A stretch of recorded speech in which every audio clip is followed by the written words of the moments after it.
মাঝে মাঝে তোর কাছে পেলে আসি মন কেন এত চাই তোরে জানি না কারণ। সুপ্রিয় দর্শক, আপনাদেরকে জানাই এসআর মাল্টিমিডিয়া পরিবারের পক্ষ থেকে শুভেচ্ছা ও অভিনন্দন। আজকে আবারও নতুন রূপে হাজির হলাম শফিকুল ও লাবিবাকে নিয়ে। আপনারা আজকে জানতে পারবেন বর্তমান সময়ে তিনটি গান রিলিজ হলো শফিকুল ও লাবিবার মৌলিক গান। তো আসলে আমরা শফিকুলকে নিয়ে 1 বছর আগে একটা ভিডিও বানিয়েছিলাম, গান রাজা শফিকুলের প্রতি অভিসার।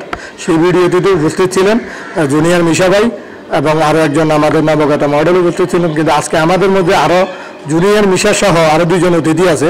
একজন হচ্ছে জুনিয়র শাকিব খান আর একজন হচ্ছে আমাদের গ্রাম বাংলার কণ্ঠশিল্পী মোহাম্মদ জাহাঙ্গীর ইসলাম। তো আমরা আজকে শুনবো আবারও মৌলিক গানগুলা শফিকুল এবং লাবিবা কার গান সেরা, কার গান বেশি ভালো লাগে, আপনাদের কাছ থেকে মতামত নেব। আপনারা ভিডিওটি দেখতে থাকুন। চোখের জলে বুক ভাসাইলাম, চোখের জলে বুক ভাসাইলাম, ফিরাও দেখিস না। তাহলে আমরা এখন যাব জুনিয়র মিশা ভাইয়ের কাছে। শফিকুল ও লাবিবার মৌলিক গান বের হয়েছে, ওগুলো আমরা নিয়ে কথা বলবো। মিশা ভাই, আপনি জানেন যে শফিকুল এবং লাবিবার মৌলিক গান বাজারে এসেছে, তো সেগুলো শুনতেছেন, আসলে কেমন রেসপন্স পাইতেছেন, কি মনে হয়, কার গান বেশি ভালো লাগে? বন্ধুরে তোর বুকের ভিতর শখের বস বাড়াইয়াছি আমার বসত বাড়ি ঘর। আসসালামু আলাইকুম, আমি জুনিয়র মিশা সওদাগর। আশা করি সকলেই আছেন ভালো। এখন এই মুহূর্তে কথা বলছি এসআর মাল্টিমিডিয়া ইউটিউব চ্যানেল থেকে। আসলে আজকের ক্যাপশন হচ্ছে আমাদের গানের রাজা শফিকুল এবং লাবিবা। তো আসলে আমরা সকলেই জানি যে গানের রাজা শফিকুল লাবিবা একটি হাড্ডাহাড্ডি কন্টেস্ট হয়েছিল। তো সেখানে গানের রাজা, যদিও আমার কাছে সবসময়, আমাদের আরেকটা ইন্টারভিউ দেখেছেন এই চ্যানেলে, সেখানে আমরা বলেছি যে শফিকুলই হচ্ছে গানের রাজা। জাজের নির্বাচনে নাম্বার 1 হয়েছিল লাবিবা। তো মৌলিক গান আসলে কি, মৌলিক গান হচ্ছে একটা শিল্পীর পরিচিতি। মৌলিক গান না হলে কিন্তু কোনো শিল্পীকে কেউ ওইভাবে চিনে না। বড় বড় সিঙ্গার যারা আজকে লিজেন্ড, যারা বড় বড় যারা আর্টিস্ট, তাদের কিন্তু প্রত্যেকে কিন্তু মৌলিক গান করেই পপুলার হয়েছে। তো আমি দেখলাম ইউটিউবে যে মৌলিক গানগুলো বের হয়েছে। আসলে লাবিবা হচ্ছে একটা শ্রেণীর লোক, একটা শ্রেণী ওনার গান শুনে, একটা শ্রেণী যারা একটু উচ্চ শ্রেণীর, যারা একটু মানে একটু উচ্চ শ্রেণীর যারা, আর যারা সবসময় গান শুনে। আসলে আমরা আমাদের বাংলাদেশে যদি 16 কোটি মানুষ হয়, এখন 1 কোটি মানুষ যদি একজন শিল্পীর গান শুনে, আর যদি 15 কোটি মানুষ একজন শিল্পীর গান শুনে, তাহলে আমরা কোনটা বলবো? আমি বরাবরই 15 কোটির পক্ষেই থাকবো। তো আমি 15 কোটির পক্ষেই। আমার কাছে নাম্বার 1 হচ্ছে শফিকুল অ্যান্ড শফিকুল। তো এবার আমার পাশে আরো রয়েছেন, যে কথা বলবে আমার কাছের ছোট ভাই। আচ্ছা ভাই, আমি হচ্ছে একটু আপনাকে প্রশ্ন চাই যে বর্তমান সময়ে যে মৌলিক গানগুলো শুনতেছেন, তো এগুলো শুনে কি মনে হচ্ছে কি আসলে কি সেই শফিকুল ছাড়া নাকি লাবিবা ছাড়া? আমি বলেছি যে সব সময় আমি আসলে শফিকুলকে ভোট করি, কারণ শফিকুলকে ভালো লাগে। শফিকুল হচ্ছে সব শ্রেণীর পছন্দের শিল্পী, আর লাবিবা হচ্ছে আমার দৃষ্টিতে যে একটা শ্রেণীর। তা আমার কাছে নাম্বার 1 শফিকুল। ধন্যবাদ মিশা ভাই। তো দর্শক, আমাদের মধ্যে আরেকজন উপস্থিত আছেন, আমরা এখন ওনার কাছে যাব। ওনার নাম হচ্ছে জুনিয়র শাকিব খান। নাম শুনলে একটু অবাক লাগে, বাংলাদেশের সুপারস্টার শাকিব খান, যাকে আমরা সেই 99 অনন্ত ভালোবাসা ফিল্মের মধ্যে দিয়েছে সোহানুর রহমান সোহানের হাত ধরে আমরা দেখেছি। আমি যদিও ওই ফিল্মটা চট্টগ্রাম বনানী কমপ্লেক্সে দেখেছি 1999-তে। তখন থেকে আমরা শাকিব খান মানে নতুন কিছু, শাকিব খান মানে অন্য কিছু। তো আমরা জানি যে ক্রিকেটার শাকিবের আগে কিন্তু নায়ক শাকিব খান। যদিও আপনার শাকিব খানের অভিষেক হচ্ছে 1999, আর ক্রিকেটার শাকিব জন্ম হচ্ছে, অভিষেক হয়েছে আপনার 2006 সালে।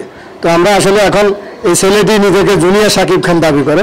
আমরা আজকে আমাদের এখানে আমন্ত্রণ জানাচ্ছি, আজকে আমরা তার কাছ থেকে শুনবো শফিকুলের গান ছাড়া নাকি লাবিবার গান ছাড়া। হ্যালো ফ্রেন্ডস, আসসালামু আলাইকুম। ধন্যবাদ সাহেব ভাই এসআর মাল্টিমিডিয়া টিভিতে ইনভাইট করার জন্য আমাকে। আচ্ছা, আমরা যে জন্য আপনাকে ইনভাইট করেছি সেটা হচ্ছে শফিকুলকে আপনি চিনেন? হ্যাঁ অবশ্যই চিনি। লাবিব ভাইকে? লাবিব ভাইকেও চিনি। কার গান বেশি ভালো লাগে? আমার কাছে সব থেকে ভালো লাগে শফিকুলের গান। কেন ভালো লাগে? মানে ওর গানগুলো শুনলে কি মানে আমার অন্তর জুড়িয়ে যায়, মানে ভালো লাগে খুব। মানে আচ্ছা, একা নীরবে বসে থাকি তখন মানে ওর কণ্ঠের দরদ আছে, এই জন্য ভালো লাগে। আচ্ছা ঠিক আছে, তবে চ্যাম্পিয়ন তো কিন্তু লাবিব ভাই, তাহলে কেন শফিকুলের গান ভালো লাগবে? চ্যাম্পিয়ন হয়েছে আমি মানে যে জিনিসটা দেখেছি আর কি, মানে সরাসরি আমি টেলিভিশনে দেখেছি, এটা বিচারকদের কারণে হয়েছে, যার কারণে এখন চ্যাম্পিয়ন কিভাবে হলো এটা তো আর বলতে পারবো না। বিচারকরা কি ভুল বিচার করছে? বিচারকরা তো কখনো ভুল বিচার করে না, কিভাবে হলো সেটা বলতে পারবো না। আচ্ছা ঠিক আছে, তো এখন আছে লাবিবের গান কেন ভালো লাগবে না? লাবিবার গান মানে একটু আপনার মডার্ন টাইপের হয়ে যায়, মানে দরদ লাগে না কণ্ঠে, মানে যে কোনো এক্সপ্রেশন দিয়ে গাইলেই কিন্তু গানটা ভালো লাগে না। ভালো এক্সপ্রেশন দিয়ে গাইতে হয়, আর ভালো আপনার মুভমেন্ট থাকতে হয়, ভালো দরদ থাকতে হয় কণ্ঠে, ওই গানটাই ভালো লাগবে, আর ভালো গল্পও থাকতে হয় গানের ভিতরে। আচ্ছা ধন্যবাদ। তাহলে শফিকুলের গানে আলাদা একটা দরদ আছে, আপনি যেটা বুঝাইতেছেন। তো শফিকুলের কোন কোন গানটা আপনার কাছে বেশি ভালো লাগছে শুনি? আমার মতো এত সুখী গানটা খুবই ভালো লাগে, তারপর ভবেতে আসিলাম, মানব জনম বিথাই গানটা ভালো লাগে, তারপর আরো বিভিন্ন গান আছে, মানে অসংখ্য শুনি ওর গানগুলো। তো ধন্যবাদ জুনিয়র শাকিব খানকে, যেহেতু উনি নিজেকে জুনিয়র শাকিব খান দাবি করে, তো আমরা আজকে একটা রিকোয়েস্ট করব যে শাকিব খানের দু একটা ডায়লগ যদি উনি আমাদেরকে বলে শোনায়। অবশ্যই। ভদ্র মহিলা ও ভদ্র মহাদেগণ, আসসালামু আলাইকুম। এতক্ষণ আমি চাঁদে ছিলাম, এই সাহেব ভাই আমার চাঁদে থেকে নামাই নিয়েছে। তো চাঁদের দেশটা খুব সুন্দর, কোনো জ্যাব নাই, লোকসানি নাই, মশা নাই, মাছি নাই, পুলিশ নেই, অপরাধী নেই, কোনো টিভিও নাই, কোনো চাপাবাজিও নাই, দেশটা খুব সুন্দর। যাবেন আমার লাগে চাঁদে? আরে ভাই রোজ বাসার লিগে তো ফরমালিন খান, আর স্বপ্নের লিগেটা খেলে দোষ। হ্যাঁ আর ওই টাটা এই নয় লাগে বেশি পাঙ্গালিস না, রাইতে ঘরে মাথা লাগবে, মগর সকালবেলা জায়গা মাথা খুঁজে পাবি না। আবে থাম, জমের সাথে পাঞ্জার বসের সাথে পাঞ্জা, সেম টু সেম। শুনতে সোনার গাঁ হয়তো রান মাঠে, আপনার সূর্যের আলোতে ফুটবল খেলাবেন রাত্রেবেলা ক্রিকেট, বাপের পোলা না ঢাকায় মাল অরিজিনাল। ছোটবেলা মা বাবা সকল নাম রেখেছিল আলাদার সালিন, এখন আমার এই শহরে সবাই ডাকে ঢাকার king. God is on, life is on, and I am number one Shakib Khan. তুফানে জব্দ মানুষ আমি কখনো বৃষ্টি গাবাই পাই না, আমি কখনো হারতে শিখিনি, যুদ্ধ যখন নেমেছি জয়মান হবে। থ্যাংক ইউ বন্ধুরা, সবাই দোয়া করবেন আমার জন্য। ধন্যবাদ জুনিয়র শাকিব খানকে, আসলে প্রতিভা দেখে ভালোই লাগছে, বাকিটা আপনারা বিচার করবেন, দর্শক কমেন্টসে জানাবেন আসলে কি আপনারা এই জুনিয়র শাকিব খানকে আগামীতে বড় পর্দায় দেখতে চান কিনা আমাদের কমেন্ট বক্সে জানাবেন। দর্শক আমাদের মধ্যে আজকে আরেকজন উপস্থিত আছেন বিশেষ অতিথি, ওনার নাম হচ্ছে মোহাম্মদ জাহাঙ্গীর ইসলাম। উনি একজন সঙ্গীত শিল্পী, গ্রাম বাংলার গান করে, ও সখিনা গে সখিনা বুইলা আমারে। তো দর্শক আমরা আজকে অতিথির কাছে জানতে চাবো, আচ্ছা জাহাঙ্গীর ভাই, আমরা যেটা জানতে চাইতেছি সেটা হচ্ছে আপনি একজন সঙ্গীত শিল্পী, যেহেতু একজন সঙ্গীত শিল্পী জনপ্রিয়তা পেতে হলে বা একজন ভালো শিল্পী হতে গেলে কি লাগে সেটা যদি আপনি আমাদের দর্শকদের একটু বলেন। আসসালামু আলাইকুম দর্শক সুধীবৃন্দ, আপনাদেরকে আমার একটু বলার আছে যে একজন সঙ্গীত শিল্পী হতে হলে তার কণ্ঠস্বরটা মধুর হতে হবে, যা সেই সুরের থেকেই মানুষ উন্মাদ হয়ে যায়, তখনই তার ভোট আসে, তখনই তার ভিউয়ার্স আসে, অনেক কিছুই সে পায়, সে পুরস্কারও পায়। জনপ্রিয়তা পেতে গেলে এই আমি শুনেছি বা দেখেছি আমার অন্তরঙ্গে এই সুরটাই আসে, যে যত কথাই বলুক এই সুরটাই আসে। আর পৃথিবীতে সবচাইতে মূল্যবান যিনি এখন পৃথিবীতে নাম করেছে সেটা হলো লালন গীতি। সেই লালন গীতের থেকেই সব গান উৎপন্ন হচ্ছে বোধ হয়, এই জন্য আমার কাছে এতটুকু জানা আছে। আচ্ছা ভাই, আপনি তো একজন সঙ্গীত শিল্পী, তো আমাদের দর্শকদের যদি একটা গান করেন। যেহেতু বলছেন ঠিক আছে, আমি অল্প একটু গান বলবো, তবুও রজ্জুপালি দেওয়ানের জন্য একটা গান আছে, একটু আমাদের দর্শকদের জন্য।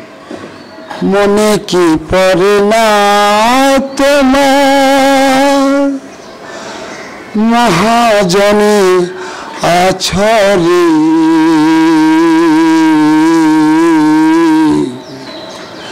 ফাঁকি দিয়ে থাকবি কতদিন বললাম, ফাঁকি দিয়ে থাকবি কতদিন। নিয়ে আইলি সলনা ব্যাপার করিতে মানা নিয়ে আইলি সলনা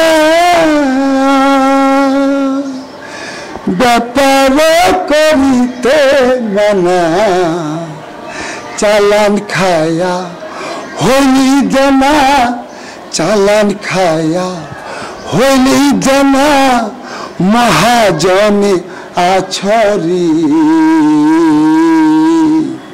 ফাঁকি দিয়া থাকবি কতদিন ভোলা মন ফাঁকি দিয়া থাকবি কতদিন। ধন্যবাদ আমাদের জাহাঙ্গীর ভাইকে। দর্শক, আমরা আসলে গানটি শুনলাম, উনি একজন সঙ্গীত শিল্পী, আমাদের মাঝে আজকে সময় দেওয়ার জন্য আপনাকে ধন্যবাদ। পরিশেষে আপনাদেরকে ধন্যবাদ জানিয়ে আমাদের এই ভিডিওটি দেখে আপনারা আমাদের ভুল ত্রুটি ক্ষমা করবেন, এবং কি যেহেতু আমরা যাদেরকে নিয়ে আলোচনা করেছি শফিকুল বা লাবিবা, আপনারা বিস্তারিত দর্শক আপনারা কমেন্ট বক্সে জানাবেন।